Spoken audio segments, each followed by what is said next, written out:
प्रिय विद्यार्थियों नमस्कार। मैं नीरज कुमार जलेसर पाठशाला में आपका स्वागत करता हूं।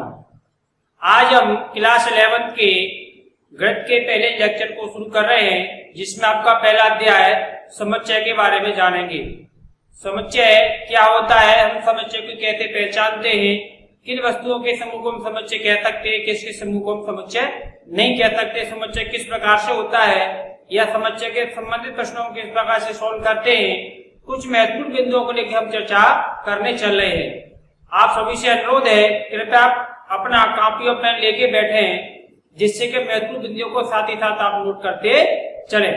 बीच बीच में आपको हम स्क्रीनशॉट के लिए समय देंगे, जिससे आप उसको नोट करते चले। चलिए शुरुआत करते हैं।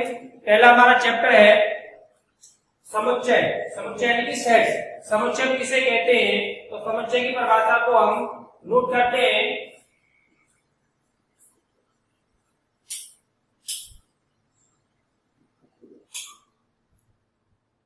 वस्तुओं के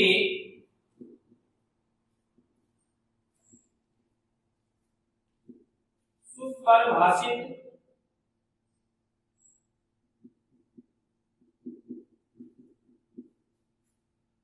वस्तुओं के सुपरिभाषित समूह को समुच्चय कहते हैं। वस्तुओं के सुपरिभाषित समूह को समुच्चय कहते हैं। जैसे कुछ उदाहरण के माध्यम से समझेंगे। सप्ताह के दिनों का समूह। दूसरा उदाहरण समझेंगे। भारत की नदियों का समूह। अगला उदाहरण एक लेते हैं हम। विश्व के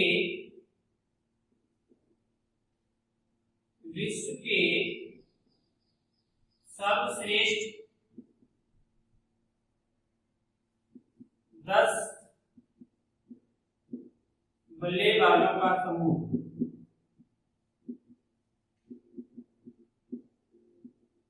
अब इसमें देखते हैं कौन सा स्टेटमेंट हमारा सही है, कौन सा गलत है। हमने पहला स्टेप लगा सप्ताह के 7 दिनों का समूह। अब परिभाषा को देखते हैं, यहाँ पर इसको विचार करते हैं कि हमारा समूह बनेगा या नहीं बनेगा। तो परिभाषा में लिखा था वस्तुओं के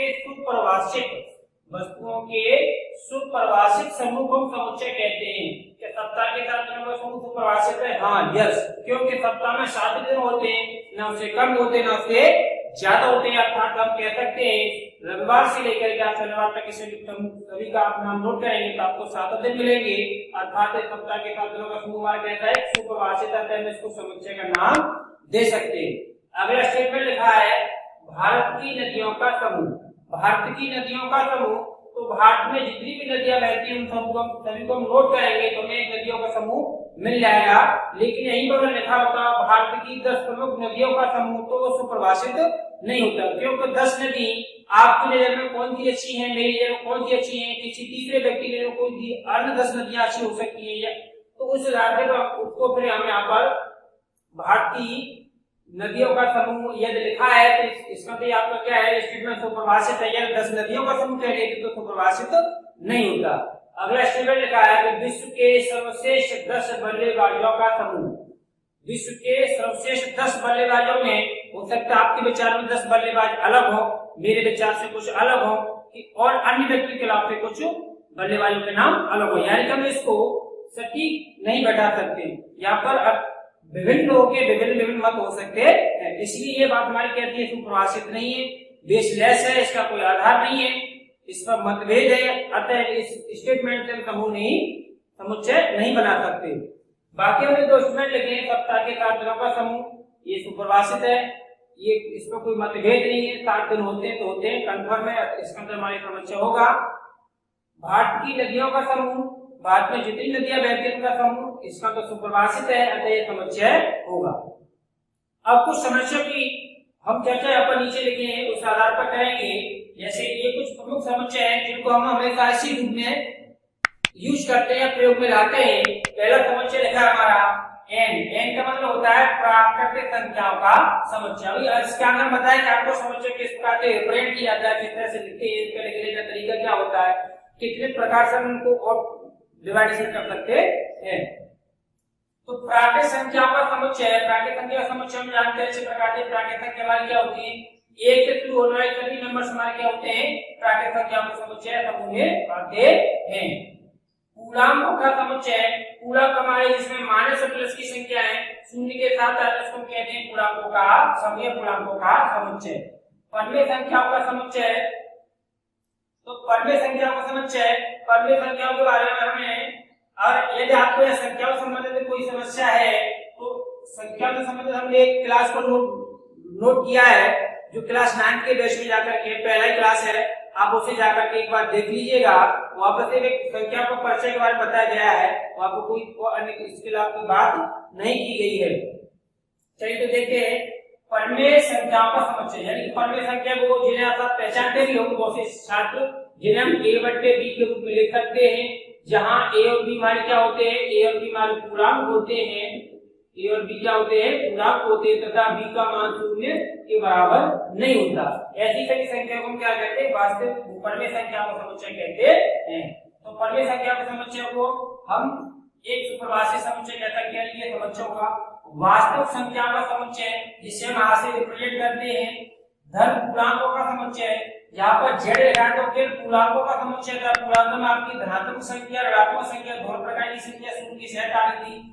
z प्लस जैसे आपने लगा दिया, इसको हम केवल कहेंगे धन पूर्णांकों का समुच्चय। क्या कहेंगे, धन पूर्णांकों का समुच्चय। यहाँ पर q प्लस लिखा है, q प्लस में सिर्फ q के बारे में बताया था कि हमारा क्या होता है, परमेय संख्याओं का समुच्चय। क्या होता है, परमेय संख्याओं का समुच्चय। अब जैसे हमने q प्लस कर लिया तो इसको हम नोट कर लेंगे धन परमेय संख्याओं का समुच्चय। अर्थात यहाँ से तय होता है कि हमारी परमेय संख्या धनात्मक और ऋणात्मक दोनों प्रकार की होती है। और इससे पहले आप शून्य एक परमेय संख्या होती है, पिछली क्लासों के माध्यम से सीख भी चुके हैं, सवाल को आप कर भी चुके हैं। r प्लस r, यहाँ पर जो लिखा था r क्या था, हमारे वास्तविक या रियल नंबर, वास्तविक संख्याओं का समुच्चय था। r प्लस कर देंगे, जैसे प्लस लगा इसका मतलब आपने क्या लिखा, इस पर धन वास्तविक संख्याओं का समुच्चय, धन वास्तविक संख्याओं का समुच्चय। ये कुछ प्रमुख प्रकार के समुच्चय थे जिनके बारे में आप ध्यान देंगे, आप नोट करेंगे। तो ये महत्वपूर्ण बिंदु है जो आपको सवालों बीच बीच में प्रयोग में लाने पड़ेंगे, जिनकी हमें बहुत अधिक आवश्यकता पड़ेगी। आपने एक बार नोट करिए, मैं साइड में होता हूँ, आप इसका स्क्रीनशॉट लीजिए, फिर इसके आगे की चर्चा करते हैं। चलिए अब आगे कुछ महत्वपूर्ण बिंदुओं की चर्चा करते हैं। अगले बिंदु हमने नोट किए हैं समुच्चय से संबंधित बिंदु, यानी कि वो ये बिंदु है क्योंकि हमें पता है आपने आज से पहले क्लास 9 में या 10th में समुच्चय के बारे में बिल्कुल कुछ भी नहीं पढ़ा है। आप इस टॉपिक से बिल्कुल अनभिज्ञ हैं, आप इसके बारे में कुछ भी नहीं जानते। तो मैं हर एक चीज को छोटे शब्द से लेके चलूंगा, आपको बिल्कुल भी ये नहीं लगेगा कि हम समुच्चय को पहली बार पढ़ रहे हैं। आप सिर्फ चीजों को देखो, एक बार नोट करते चले, ध्यान से पढ़ते चले, समझते चले। जब आप अपनी प्रश्नावली को सॉल्व करेंगे तो आपको यही सारी बातें वहां पर काम आने वाली है। बहुत से प्रश्नों का आपसे पढ़ते सीधे उनका उत्तर लगा सकते हैं, क्योंकि वो सारे बिंदु मैंने यहाँ पर शामिल किए हुए हैं। चलिए तो देखते हैं, सबसे पहला बिंदु लिखा है कि समुच्चय के लिए वस्तुएं, ये शब्द हम यूज करते हैं बीच में, वस्तुएं या अवयव या सदस्य, ये सब एक दूसरे के लिए क्या कह रहे हैं, यहाँ पर पर्यायवाची शब्द होंगे। क्या तो होंगे, एक दूसरे के पर्यायवाची। मुख्य रूप से हम यहाँ पर अवयव शब्द को प्रयोग करते हैं, लेकिन कहीं हम वस्तु की लेते हैं तो उसके लिए कोई अलग से पूछने वाली बात नहीं होगी, क्योंकि यहाँ वस्तु में अवयव सदस्य एक ही बात होगी। नेक्स्ट, समुच्चय को प्राय अंग्रेजी वर्णमाला के बड़े अक्षरों से, या तो ध्यान देने वाली बात होगी, बड़े अक्षरों से प्रदर्शित किया जाता है। अभी मैं आपको उदाहरण के माध्यम से आपको समझा हुआ किस तरह से होता है। अगला बिंदु दिया है, समुच्चय के अवयवों को अंग्रेजी वर्णमाला के छोटे अक्षरों से। अब यहाँ पर दोनों बातों को ध्यान से समझ लें। यहाँ तो मैं लिखा है समुच्चय को प्राय अंग्रेजी वर्णमाला को, यानी कि समुच्चय को, यहाँ पर समुच्चय के अवयवों को। अब देखिए ध्यान से, हम यहाँ पर समुच्चय को, यहाँ पर समुच्चय के अवयवों को अंग्रेजी वर्णमाला के छोटे अक्षरों से प्रदर्शित किया जाता है। इसके बाद अगला पॉइंट, समुच्चय के सभी अवयवों के बीच में कॉमा लगाकर, क्या लगाकर, कॉमा लगाकर और मझले कोष्ठक में लिखा जाता है। अगला पॉइंट, एक अवयव को केवल एक बार ही लिखा जाता है, हम उसको दो बार नोट नहीं करते। कुछ सवाल आप ऐसे पूछे होंगे, जैसे उन्होंने एग्जाम्पल दिया स्कूल, तो स्कूल में SCH जहाँ पे आ रहा है वो एक ही बार वो काउंट किया जाएगा। अब ये अगला पॉइंट देखते हैं, यदि ए समुच्चय ए का अवयव है, ए मतलब ये छोटा वाला ए जिसको हम अवयव का नाम दे रहे हैं, यदि ए समुच्चय ए का अवयव है तो इसे हम ए एप्सिलॉन ए या ए बिलोंग्स टू ए लिखा जाता है। अब इसका मतलब आपको समझाएंगे, इस चिन्ह को पढ़ते एप्सिलॉन, जिसका अर्थ होता है कि ए इस समुच्चय ए का अवयव है। स्मॉल वाला ए जो है कैपिटल ए जिस समुच्चय को प्रदर्शित कर रहा है उसका ये क्या है, ये इसका अवयव है। यानी कि ये छोटा वाला ए जो आप देख रहे हैं स्मॉल लेटर में ए है, वो कैपिटल लेटर ए का जो समुच्चय है उसका ये क्या सदस्य है या उसका अवयव है या उसका ये उस वस्तु को उसके शामिल है। चलिए सारे बिंदु को एक बार हमने यहाँ पर हम नोट किया। अब इसमें कुछ उदाहरण दे देते हैं, जैसे यानी कि लिखने का तरीका में देखा, हम समुच्चय को किस प्रकार से प्रदर्शित करते हैं। तो समुच्चय के लिए वस्तु अवयव सदस्य पर्यायवाची शब्द होते हैं। समुच्चय को बड़ा अंग्रेजी वर्णमाला के बड़े अक्षरों से प्रदर्शित किया जाता है, जैसे कि हमने समुच्चय लिया ए, क्या लिया ए। अब ए बराबर हम नोट करेंगे तो सबसे पहले लगाएंगे मझला कोष्ठक, क्या लगाएंगे मझला कोष्ठक। अब मझला कोष्ठक जैसे हम नोट कर लिया 1 2 3 4 5 6 7 8 9 10 और कोष्ठक को हमने कर दिया बंद, कोष्ठक हमने कर दिया बंद। एक दूसरा समुच्चय लिया हमने, जैसे बी बराबर, इस समुच्चय को हमने यहाँ नोट किया, यहाँ पर लिख दिया मैंने A B C D E F, और इसको भी कर दिया हमने बंद।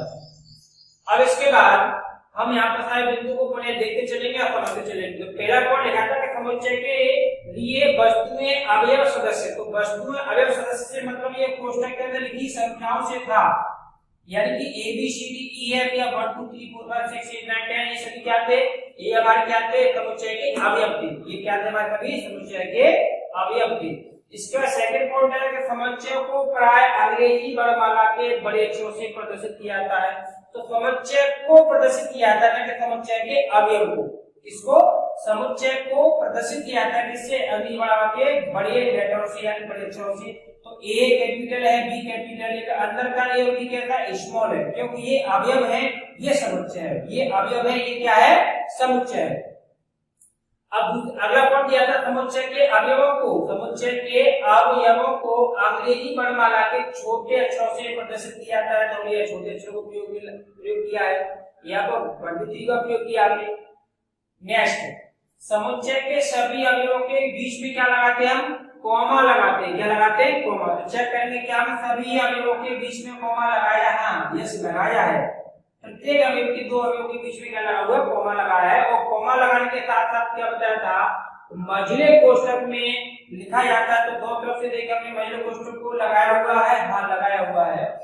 अगला पॉइंट हमारा, एक अवयव को केवल एक बार ही लिखा जाता है, यानी कि हम यहाँ पर कहें कभी कभी क्या होता है, जैसे एक समुच्चय सी के द्वारा आपको बता रहा हूँ, नीचे हाँ दिखाई दे रहा है। तो सी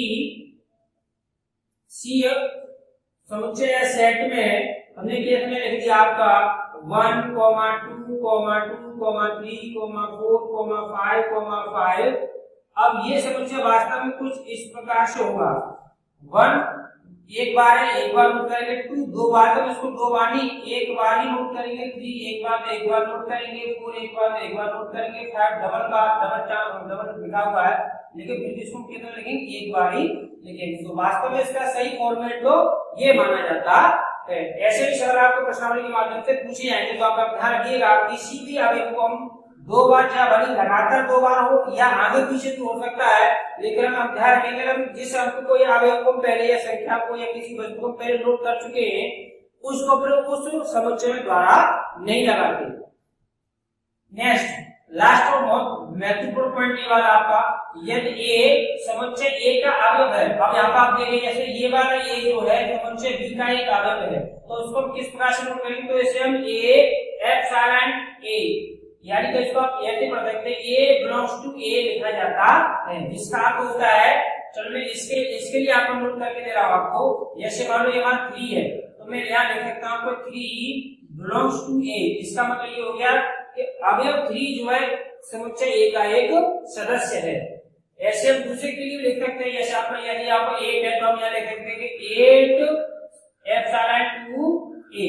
अर्थात इसका ही मतलब वही होगा कि 8 जो है समुच्चय ए का एक क्या है, अवयव या सदस्य है।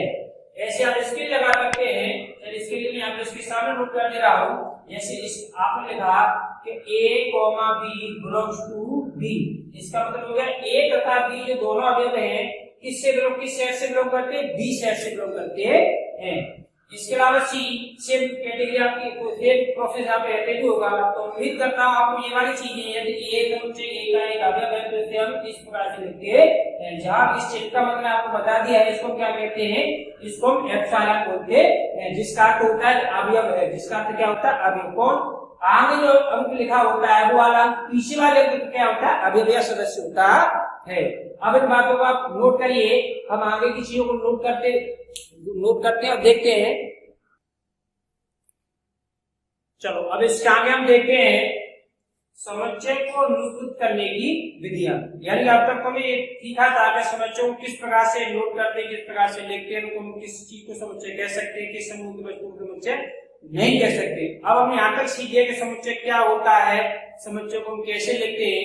अब समुच्चय को लिखने की विधियां जो मुख्य रूप से 2 विधियां होती मात्र। पहली विधि का नाम रोस्टर या इसको दूसरे नाम से जानते हैं सारणी विधि, रोस्टर या सारणी विधि। और दूसरी विधि हमारी है समुच्चय निर्माण रूप। याद रखिए समुच्चय निर्माण रूप। अब आप देख पा रहे होंगे रोस्टर या सारणी विधि या रोस्टर या सारणी रूप, दूसरा दिया समुच्चय निर्माण विधि या समुच्चय निर्माण रूप।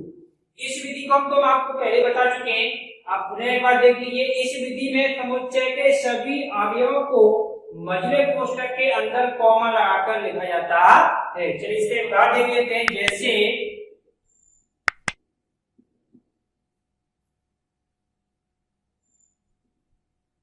a बराबर एक समुच्चय लिया।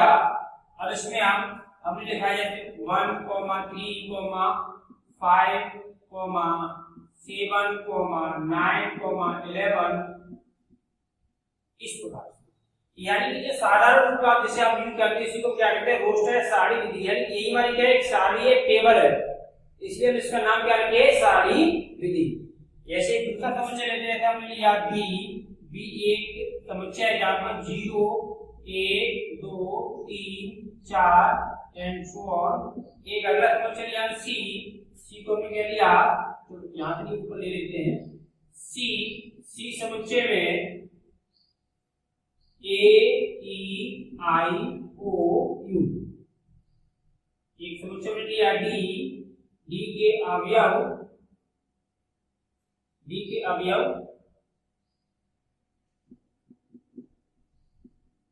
सोमवार,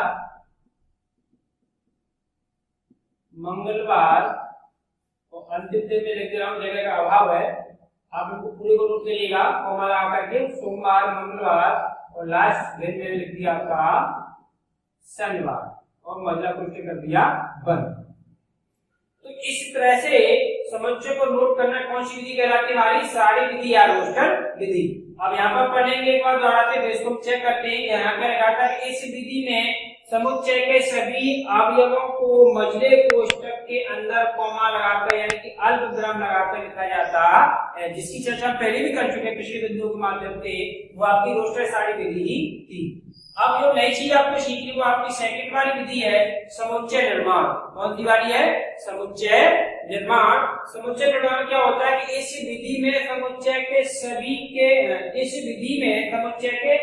सभी के एक सदृश गुणधर्म, समुच्चय के अवयव होगा सभी, इस विधि समुच्चय के सभी अवयवों के एक सर्वनिष्ठ गुणधर्म के आधार पर प्राय x द्वारा प्रदर्शित किया जाता है।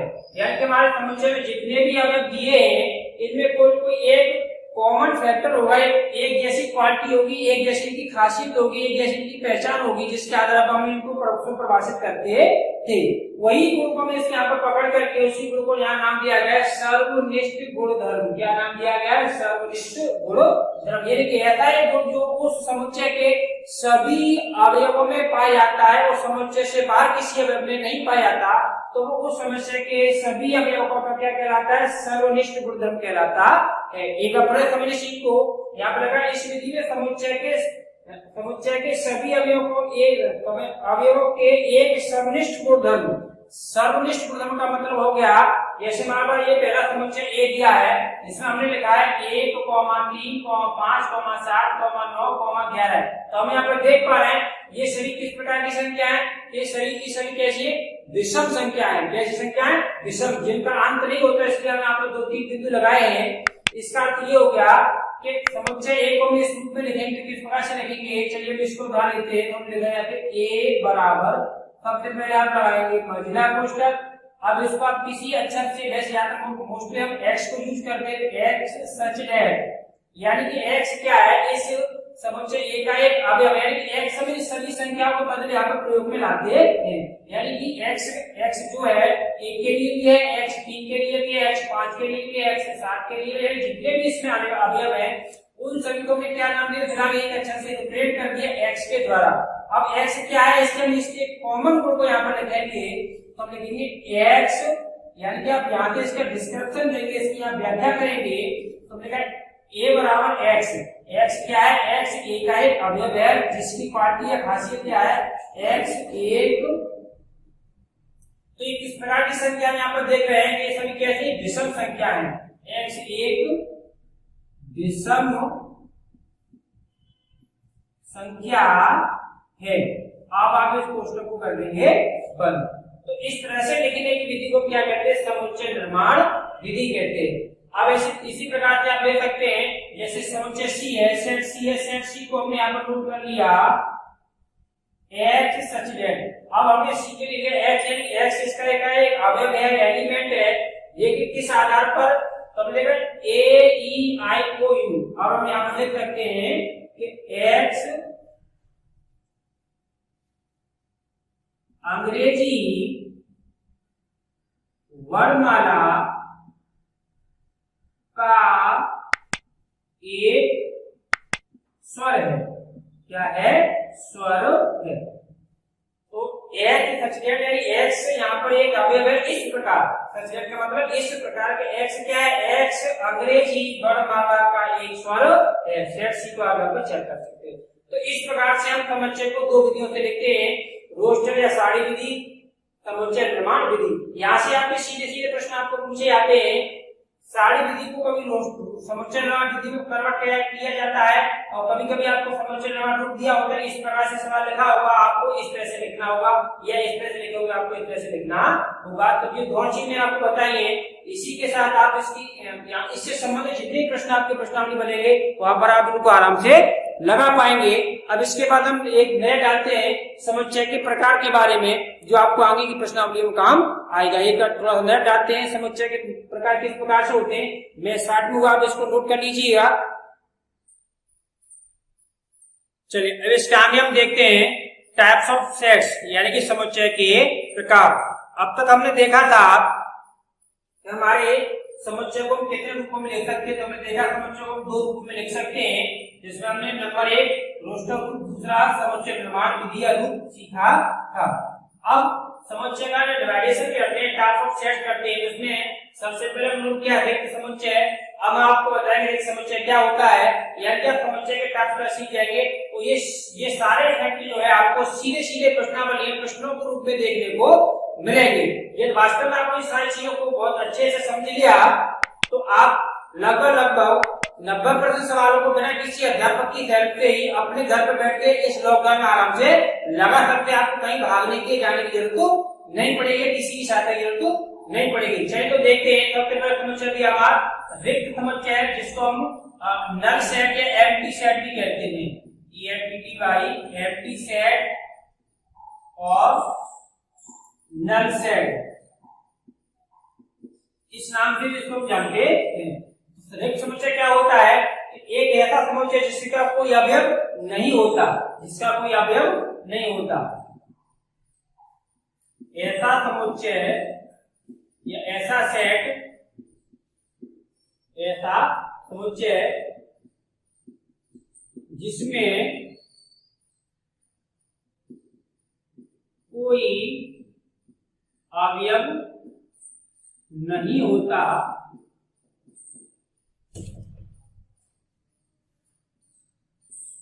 उसे रिक्त समुच्चय या नल सेट कहते हैं। इसे, ये थोड़ी ध्यान देने वाली इंपोर्टेंट बात है, आप इसे ध्यान से समझिएगा।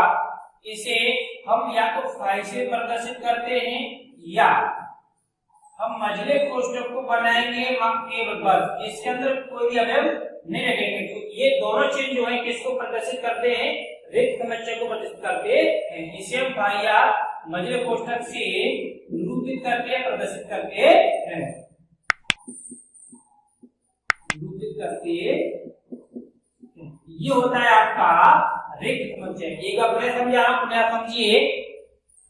ऐसा समुच्चय, ऐसा समुच्चय जिसमें कोई भी अवयव नहीं होता, ऐसा समुच्चय जिसमें कोई भी अवयव नहीं होता, उसे हम रिक्त समुच्चय कहते हैं। इसे प्राय फाई या मझले कोष्ठक के अंदर कुछ भी न लगे, बिल्कुल खाली कोष्ठक रहेगा।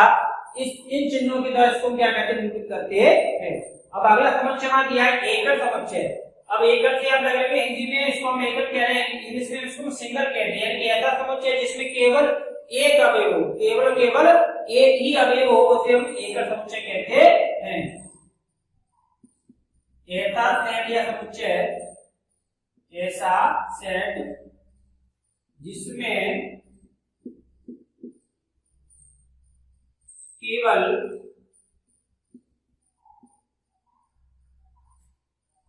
एक ही अवयव हो, एक ही अवयव हो, उसे एकल समुच्चय कहते हैं। एकल समुच्चय कहते हैं।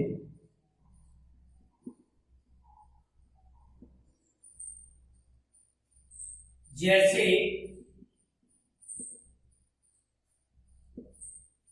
हमने सेट लिया, जैसे सेट ए, और उसमें एक अवयव को रख दिया, जैसे लगा इसमें 2। अभी मान क्या कहलाएगा, ये सेट ए जो है एकल समुच्चय कहलाएगा, क्योंकि इसके पास सिर्फ एक ही अवयव है। दूसरा सेट जैसा आपने लिया बी, बी के अंदर आपने कोई अन्य अवयव रख दिया, आपने यहाँ पर ए रख दिया, तो ये बी सेट क्या कहलाएगा आपका, सिंगल सेट यानी कि एकल समुच्चय कहलाएगा। चलिए अब इसका आगे समझते हैं। आगे लिखा परिमित और अपरिमित समुच्चय, इनको दोनों का नाम एक साथ इसलिए लिखे तो कोई दूसरे से संबंधित है।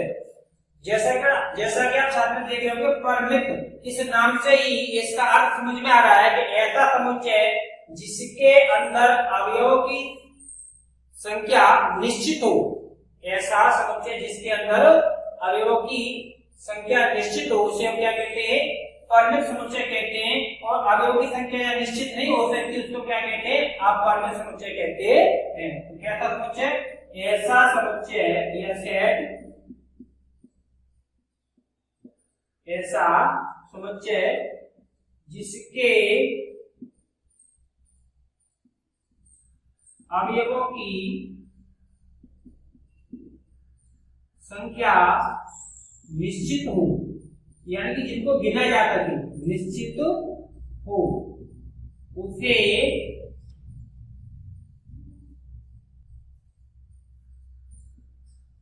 परिमित समुच्चय कहते हैं। क्या कहते हैं उसे, परिमित समुच्चय कहते हैं। अन्यथा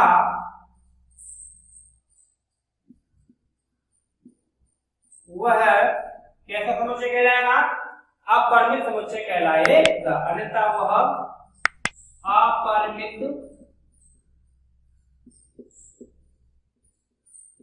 समुच्चय होगा। चलिए, जैसे एक इसका इसका उदाहरण समझते हैं, दोनों को एक ही पढ़ने तो एक अपरित का समझते हैं। जैसे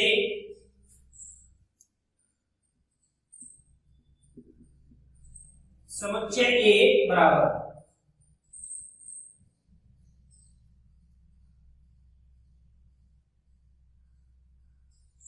x such that x वर्ष का एक माह है।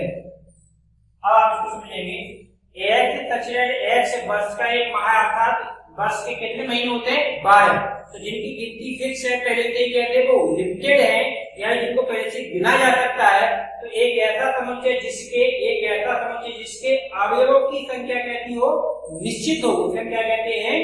परिमेय समुच्चय कहते हैं। और एक ऐसा समुच्चय जिसके अवयवों की संख्या निश्चित ना हो, उसे क्या कहते हैं? अपरिमेय समुच्चय कहते हैं। जैसे हमने लिखा कि b बराबर आपके नया सेट लिया हमने x सच दैट, यानी x क्या है? x एक